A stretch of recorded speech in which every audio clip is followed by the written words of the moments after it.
നമുക്ക് കാഴ്ചക്കുറവുണ്ടെന്ന് കണ്ടുപിടിച്ചു കഴിഞ്ഞാൽ ഭൂരിഭാഗം പേരും കണ്ണട വെക്കാൻ അങ്ങനെ മടി കാണിക്കാറില്ല. പക്ഷെ കേൾവിക്കുറവ് തിരിച്ചറിഞ്ഞു കഴിഞ്ഞാൽ ഫസ്റ്റ് ചോദിക്കുന്ന ഒരു ചോദ്യമുണ്ട്, ഹിയറിംഗ് എയ്ഡ് അല്ലാതെ വേറെ ഓപ്ഷൻ ഉണ്ടോ എന്ന്.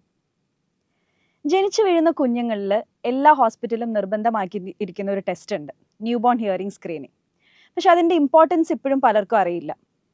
കുഞ്ഞുങ്ങളിൽ ആദ്യം ഡെവലപ്പ് ആവുന്ന സെൻസ് ഹിയറിംഗ് ആണ്. കുട്ടികൾ കേട്ടിട്ടാണ് ഭാഷ പഠിക്കുന്നതും ആളുകളുമായിട്ട് ഇടപഴകാൻ പഠിക്കുന്നതും എല്ലാം. ഹിയറിംഗ് ലോസ് ഉണ്ടായിക്കഴിഞ്ഞാൽ ഈ പറഞ്ഞ കാര്യങ്ങളെല്ലാം എഫക്റ്റഡ് ആകും. ഷുഗർ, പ്രഷർ, കൊളസ്ട്രോൾ ഇതെല്ലാം നമ്മൾ ഓരോ വർഷവും ടെസ്റ്റ് ചെയ്യുന്ന കാര്യങ്ങളാണ്. പക്ഷെ ഹിയറിംഗ് നമ്മൾ അങ്ങനെ ടെസ്റ്റ് ചെയ്യാറില്ല.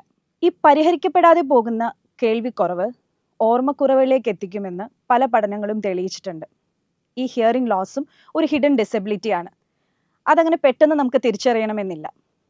അതുകൊണ്ട് എല്ലാ വർഷവും നമ്മൾ ഹിയറിംഗ് മോണിറ്റർ ചെയ്ത് കഴിഞ്ഞാൽ പെട്ടെന്ന് തന്നെ ഹിയറിംഗ് ലോസ് കണ്ടുപിടിച്ച് അത് പരിഹരിക്കപ്പെടാൻ പറ്റും. ഈ പറഞ്ഞ വിഷയങ്ങളിലെല്ലാം ഒരു മാറ്റം വേണ്ടത് നമ്മുടെ ചിന്താഗതിയിലാണ്.